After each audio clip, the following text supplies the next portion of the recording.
തൊട്ടപ്പുറത്ത് PN നാരായണവർമ്മയുണ്ട്. അദ്ദേഹത്തോട് നമുക്ക് ചോദിക്കണം. അദ്ദേഹമാണ് ഈ ശബരിമല സംഗമത്തിലെ ഒരു പ്രധാനപ്പെട്ട ഹൈലൈറ്റ്. ഒരു കാര്യം, ഈ ഇന്നത്തെ ഒരു സംഗമം എങ്ങനെയാണ്, എത്രത്തോളം പ്രാധാന്യമുള്ളതാണ്, എങ്ങനെയാണ് താങ്കൾ കാണുന്നത്? വളരെ പ്രാധാന്യം, ഭക്തജനങ്ങളെ സംബന്ധിച്ച് വളരെ പ്രാധാന്യമുള്ളതാണ്. അതിന്റെ ഒരു നിങ്ങൾക്ക് കാണാൻ കഴിയും, നിങ്ങൾ കാണുന്നുണ്ടല്ലോ. ഞങ്ങൾ ആരും വിളിച്ചില്ല, ഭഗവാന്റെ ഭക്തരാണ് വരുന്നത്. ഭഗവാൻ എവിടെയുണ്ടോ അവിടെ ഭക്തർ വരും. പ്രത്യേകിച്ചും പന്തളത്തിന്റെ മണ്ണിൽ, അയ്യപ്പൻ ഓടി നടന്ന മണ്ണിൽ ആരെയും നമ്മൾ ക്ഷണിക്കേണ്ട ആവശ്യമില്ല, അവരിങ്ങോട്ട് വരികയാണ്. അതാണ് അതിന്റെ പ്രത്യേകത. ഈ സർക്കാരിന്റെ പരിപാടിയിൽ കൊട്ടാരം പങ്കെടുത്തിരുന്നില്ല, ഇതിൽ പങ്കെടുക്കുന്നുണ്ട്. അല്ല, സർക്കാരിന്റെ പരിപാടി അതുകൊണ്ടല്ല, കൊട്ടാരത്തിൽ അവർ അശുദ്ധിയായിട്ടിരിക്കുകയാണ്. അതുകൊണ്ട് കൊട്ടാരത്തിന്റെ ഒഫീഷ്യലായിട്ടുള്ള സെക്രട്ടറി പ്രസിഡന്റ് അവർക്കൊന്നും എത്താൻ പറ്റത്തില്ല. അതുകൊണ്ട് കാരണം അവരുടെ സ്വന്തം ആൾക്കാരാണ് മരിച്ചത്. അതുകൊണ്ട് കൊട്ടാരത്തിൽ നിന്ന് ആൾക്കാരുണ്ടാവും, അംഗങ്ങളുണ്ടാവും ഇത് പങ്കെടുക്കുന്നാലും അങ്ങനെ ആചാരപരമായ കാര്യങ്ങൾ അവർ മുന്നിൽ ഉണ്ടാവില്ല.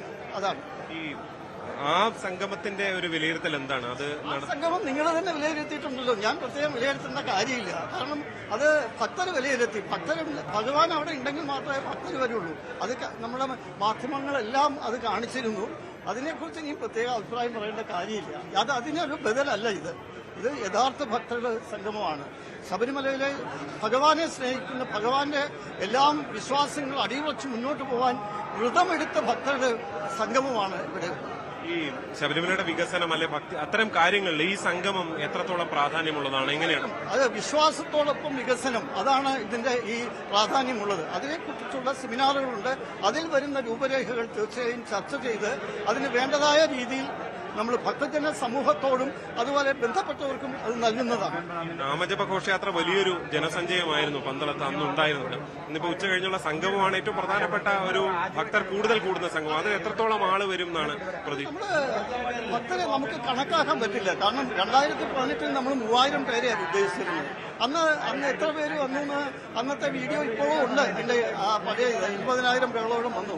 അപ്പോൾ ഇതൊന്നും നമുക്ക് പറയാൻ സാധിക്കില്ല. ഇത് ഭക്തരുടെ മനസ്സിലെ വികാരമാണ്. ഭഗവാനുള്ള ആ ഒരു ഭക്തിയുടെ പേരിൽ നമ്മൾ പ്രതീക്ഷിക്കുന്നതിലും കൂടുതൽ ആൾക്കാർ ഇവിടെ ഉണ്ടാകും.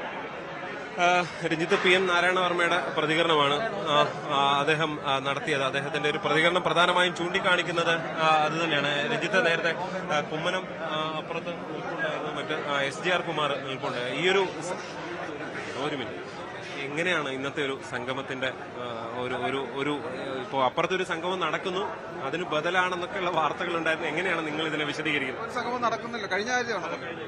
നമ്മുടെ സംഗമം ഒരിക്കലും ഒന്നിനും ബദലല്ല. ഇതാണ് യഥാർത്ഥ സംഗമം. ഇത് അയ്യപ്പ ഭക്തന്മാരുടെ സംഗമമാണ്, സർക്കാരിന്റെ സംഗമമല്ല. അതാണ് അതിന്റെ പ്രധാന പ്രശ്നം. അതുകൊണ്ട് നമ്മളാരും ബദലോ അങ്ങനെയൊന്നുമല്ല. നമ്മൾ നേരത്തെ പ്രകടമാക്കിയത് അവർ നടക്കുന്നവർ പോകുന്നവർ പൊക്കോട്ടെ, നമ്മളാരും തടഞ്ഞിട്ടില്ല. നമ്മളത് നടത്തുന്നതിന് വിമർശിച്ചിട്ടുണ്ട്. കാരണം സർക്കാർ നിലപാട് തെറ്റാണ്, ജനാധിപത്യ വിരുദ്ധമാണ്, ഭരണഘടനാ വിരുദ്ധമാണ്. ഇത് നമ്മൾ ചൂണ്ടിക്കാട്ടി നമ്മൾ കേസും കൊടുത്തിട്ടുണ്ട്. അതുപോലെ തന്നെ ദേവസ്വം ബോർഡിന്റെ ട്രാവൻകൂർ കൊച്ചിൻ ദേവസ്വം ബോർഡിന്റെ ആക്ട് പ്രകാരം ദേവസ്വം ബോർഡിന് ആ ക്ഷേത്ര സംബന്ധമായ കാര്യങ്ങൾക്കല്ലാതെ പണം ഉപയോഗിക്കാൻ പാടില്ല നിയമമുണ്ട്. ഒരിക്കലും മതകാര്യത്തിന് വേണ്ടിയിട്ട് ഉപയോഗിക്കാൻ പാടില്ല. അപ്പൊ ഇത്തരത്തില് കേരള സർക്കാരും ദേവസ്വം ബോർഡും അവർ നടപടിയിലേക്ക് ഇന്ന് തെറ്റാണ്, ഭരണഘടനാപരമായ തെറ്റാണ്, ധാർമ്മികതയില്ല. വികസനം എന്നതാണ് അവർ ചൂണ്ടിക്കാണിക്കുന്നത്. ശബരിമലയുടെ വികസനം ഇന്നാണോ വികസനം? ഈ 6 മാസത്തെ തെരഞ്ഞെടുപ്പിലാണോ? ഇവർ ഈ 9 വർഷം എന്ത് ചെയ്യായിരുന്നു?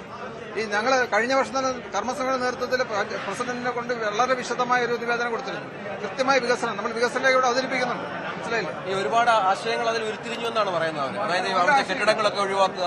അല്ല, അത്തരം ആശയങ്ങൾ നമ്മളെ കെട്ടിടങ്ങൾ ഒഴിവാക്കുകയല്ല. നമ്മൾ നേരത്തെ പോലെ പറയും, വർഷങ്ങളായിട്ട് ഇവരിപ്പോഴാണല്ലോ പറയുന്നത്. നമ്മൾ വർഷങ്ങളായിട്ട് പറയുന്ന ഒരു കാര്യം, യാതൊരു കാരണവശാലും അനധികൃതമായ കൺസ്ട്രക്ഷൻ പാടില്ല, അനാവശ്യ കൺസ്ട്രക്ഷൻ പാടില്ല, ഹാപ്പസാർഡ് കൺസ്ട്രക്ഷൻ പാടില്ല. It should be properly design. ലോകത്തിൽ നമ്മൾ എവിടെ സൂചിച്ചാലും മനസ്സിലാകും. ഇപ്പൊ എന്ത് ദൂരപ്പുണ്ട് തിരുപ്പതി, എത്ര പെർഫെക്റ്റ് ഡിസൈൻഡാണ്. ഇവിടെ ഓരോ മാറി വരുന്ന സർക്കാരും മാറി വരുന്ന ദേവസ്വം ബോർഡും അവർക്ക് തോന്നിയ പോലെ അവിടെ ഇവിടെ കൊണ്ട് ഇതിനകത്തൊരു പേപ്പർ കിട്ടണം. മാറി വരുന്ന പേപ്പർ സർക്കാരുകൾ അവർക്ക് തോന്നിയ പോലെ അവിടെ ബിൽഡ് ചെയ്യണം. ആക്ച്വലി പെർഫെക്റ്റ്ലി ഇൻസൈൻ ആക്ടിവിറ്റിയാണ്. രണ്ടാമത് ഇനി പറഞ്ഞ വികസനത്തിന്റെ കാര്യം പറഞ്ഞത്, വികസനത്തിന് ഇലക്ഷന് 6 മാസം മുമ്പാണ് വികസനത്തെക്കുറിച്ച് ആലോചിക്കുന്നത്. ഇനി ഇവർ വികസനത്തെക്കുറിച്ച് എന്തെങ്കിലും തീരുമാനിച്ചാൽ അത് നടപ്പാക്കാൻ ഈ സർക്കാർ ഉണ്ടാകുമെന്ന് എന്താ ഉറപ്പ്? ഇത് പണമാണല്ലോ പ്രധാനപ്പെട്ട ഒന്ന്. ഈ പണത്തിന് ധനസമാഹരണ മാർഗമായി കൂടി അതിനെ കണ്ടെത്തുന്നതിൽ തെറ്റുണ്ടോ? അല്ല, ഒരു സംഗമത്തെ അല്ലല്ല, തീർച്ചയായിട്ടും ഗുജറാത്ത് നമ്മൾ കാണുന്ന ഒരു കാര്യം, ഈ സർക്കാരിൽ നമ്മൾ കേസ് കൊടുത്തപ്പോൾ സർക്കാർ കൊടുത്ത സത്യവാങ്മൂലമുണ്ട് കോടതിയിൽ. മാത്രമല്ല സർക്കാർ വക്കീലും ദേവസ്വം ബോർഡ് വക്കീലും കോടതി പറഞ്ഞത്, തുടക്കത്തിൽ സർക്കാരിനോട് കോടതി ചോദിച്ചത് എന്താണ് നിങ്ങൾ ഉദ്ദേശിച്ചത് ചോദിച്ചാൽ അവർക്ക് ഉദ്ദേശം അറിയില്ല. ദേവസ്വം ബോർഡ് വെച്ചപ്പോൾ അവർക്കറിയില്ല. പിന്നീട് അവർ പലതും മാറി മാറി വരും. രണ്ടാമത് ആരാണ് പണം ചെലവാക്കുന്ന ഉത്തരവില്ല. അപ്പോൾ സത്യം പറഞ്ഞാൽ യാതൊരു ഉത്തരവ് അവർ കൊടുത്തിട്ടില്ല.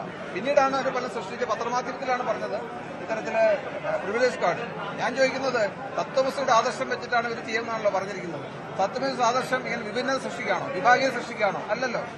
ശരി, ശബരിമലയുടെ പ്രത്യേകത എന്ന് വെച്ചാൽ എല്ലാ സമൂഹത്തെയും ഒന്നിച്ചു കൂട്ടുകയാണ്. പക്ഷെ ഇവരവിടെ വിഭാഗീയ സൃഷ്ടിക്കാൻ നോക്കുന്നു, പണക്കാരനും പാവപ്പെട്ടവനും. നമ്മൾ എന്തുകൊണ്ട് കറുപ്പെടുത്ത ശബരിമല പോകുന്നു വെച്ചാൽ എല്ലാവരും ഒരുപോലെ തന്നെ നമ്മൾ കാണണമെന്നുള്ളതുകൊണ്ടാണ്. എന്തായാലും കെ പി ശശികല അവർ ഹിന്ദു ഐക്യവേദിയുടെ ഏറ്റവും മുതിർന്ന നേതാവ് കൂടിയാണ്. ടീച്ചറെ, ഈ ഒരു സംഗമം വലിയ വാർത്തകൾ ഇടം പിടിച്ചിരുന്നു. എന്താണ് ഇതിലൂടെ നിങ്ങൾ മുന്നോട്ട് വെക്കുന്നത്? മഹാക്ഷേത്രങ്ങൾ നശിപ്പിക്കുക എന്നുള്ളത് സനാതന ധർമ്മത്തെ ഇല്ലാതാക്കണം എന്നവരുടെ ആദ്യത്തെ ലക്ഷ്യമാണ്, അല്ലെങ്കിൽ മാർഗമാണ്. ലക്ഷ്യം സനാതന ധർമ്മത്തെ നശിപ്പിക്കുക എന്നുള്ളത്, അതിന്റെ മാർഗം മഹാക്ഷേത്രങ്ങളെ നശിപ്പിക്കുക എന്നുള്ളതാണ്. അപ്പൊ നമ്മൾ കഴിഞ്ഞ കുറച്ച് ദിവസങ്ങളായിട്ട് ധർമ്മസ്ഥലയുമായി ബന്ധപ്പെട്ട വാർത്തകൾ ഗൗരവമായി ചർച്ച ചെയ്തിട്ടുണ്ട്. അതുപോലെ തന്നെ 2008 ഒരു ജയമാല വിവാദം തുടങ്ങിയിടത്താണ് 10 വർഷങ്ങൾക്ക് ശേഷം അയ്യപ്പ ഭക്തർ കണ്ണീരും കയ്യുവണിഞ്ഞ് നിൽക്കേണ്ടി വന്നത്. ഇവിടെ ഇപ്പോ ഒരുപക്ഷെ അന്ന് അയ്യപ്പ ഭക്തന്മാരെ പീഡിപ്പിച്ചുകൊണ്ടാണെങ്കിൽ ഇന്ന് അയ്യപ്പ ഭക്തന്മാരെ നക്കിക്കൊല്ലുകൊണ്ടാണെങ്കിലും എങ്ങനെ ഏത് രൂപത്തിലാണ് നശിപ്പിക്കുക നമുക്ക് പറയാൻ അറിയില്ല. അപ്പൊ അതുകൊണ്ട് ശബരിമല കേരളത്തിന്റെ പുണ്യമാണ്. ശബരിമല സംരക്ഷിച്ചേ മതിയാകുന്നു.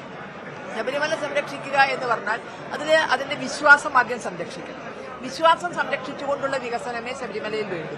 വികസനം വേണം. അയ്യപ്പ ഭക്തർക്ക് ഇപ്പൊ കഴിഞ്ഞ ദിവസം പമ്പയിലെത്തിയ മഹാരഥന്മാർക്ക് ഒരുക്കിയ പഞ്ചനക്ഷത്ര സൗകര്യങ്ങളൊന്നും വേണ്ട.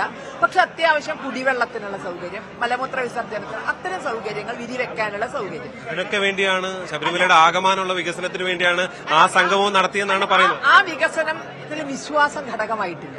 വികസനം എന്ന് പറഞ്ഞാൽ കണ്ണു മൂക്കില്ലാത്ത വികസനം ശബരിമലയിൽ പറ്റില്ല. കാരണം അവിടുത്തെ പ്രകൃതി, അവിടുത്തെ വന്യജീവികളെ ഇവരെയൊക്കെ സംരക്ഷിക്കണം. കാരണം അയ്യപ്പൻ അവരുടെയൊക്കെ കാവൽക്കാരൻ കൂടിയാണ്. അല്ലെങ്കിൽ അവരുടെ സംരക്ഷണയിലാണ് അയ്യപ്പൻ അവിടെ എന്ന് പറയാം. അപ്പൊ ആ പ്രകൃതിക്കോ അല്ലെങ്കിൽ ജീവജാലങ്ങൾക്കോ കേടുപറ്റാതെ എന്നാൽ ഭക്തർക്ക് ബുദ്ധിമുട്ടുണ്ടാകാത്ത വിധത്തിലുള്ള വികസനം വേണം. വിശ്വാസത്തിൽ അധിഷ്ഠിതമായ വികസനം വേണം. അതുപോലെ തന്നെ ഈ ധർമ്മസ്ഥലയുടെയൊക്കെ പശ്ചാത്തലത്തിൽ ശബരിമലയുടെ സുരക്ഷ ഒരു വലിയ വിഷയമാണ്. ഈ 3 കാര്യങ്ങൾക്ക് കേരളത്തിലെ ഈ ശബരിമലയുമായി ബന്ധപ്പെട്ട ആചാര കാര്യങ്ങളിൽ കൂടുതൽ പ്രാധാന്യം വഹിക്കുന്നവര്, സമുദായ സംഘടനാ നേതൃത്വം, വിവിധ സംസ്ഥാനങ്ങളിൽ നിന്നുള്ള പ്രതിനിധികൾ, ഇവർ കൂടിയിരുന്ന് ചിന്തിച്ചുകൊണ്ട് ഈ ഒരു വിഷയത്തിൽ ഒരു തീരുമാനം ഉണ്ടാക്കണം. ഈ 3 കാര്യം: വിശ്വാസം, വികസനം, സുരക്ഷ. ആ സംഗമത്തെക്കുറിച്ച് പല വിമർശനങ്ങളും, ആളില്ലാത്ത കാര്യം, ഇതൊക്കെ വരുന്നുണ്ട്. അതിനെ എങ്ങനെയാണ് നിങ്ങൾ വിലയിരുത്തുന്നത്? ഇവിടെ വളരെ അഭിമാനം തോന്നുന്നു ആ സംഗമം കണ്ടത്. കാരണം മറ്റൊന്ന്, അയ്യപ്പ ഭക്തർ അത് സ്വയം ബഹിഷ്കരിച്ചു. ഒരു വലിയ സർക്കാർ മെഷീനറി അതിന്റെ പുറകിലുണ്ടായിരുന്നു, നിർബന്ധം അതിന്റെ പുറകിലുണ്ടായിരുന്നു, കോടിക്കണക്കിന് രൂപയുണ്ടായിരുന്നു. ഇത്രയും ഉണ്ടായിട്ടും അവർക്ക് ആ കസേരകൾ നിറയ്ക്കാൻ കഴിഞ്ഞില്ല. എന്റെയൊക്കെ മനസ്സിൽ തോന്നുന്നു ഒരു കേഡർ സംവിധാനം CPM-നുണ്ട്. പത്തനംതിട്ട ജില്ലയിലെ ഒരു ഏരിയ കമ്മിറ്റിയോട് ആളെ കൊണ്ടിരുത്താൻ പറഞ്ഞാൽ ആ കസേരകൾ നിറയുമായിരുന്നു. പക്ഷെ അവർക്ക് പറയാൻ നിർവാഹമില്ല. കാരണം പത്തനംതിട്ടക്കാർ അയ്യപ്പ ഭക്തരാണ്, അവർ വരില്ല. ഇത് നമ്മൾ നവോത്ഥാന മതിലിലും കണ്ടിട്ടുണ്ട്, പല സ്ഥലത്തും പൊളിഞ്ഞുപോയി. ഇത്രയും വലിയ സംവിധാനം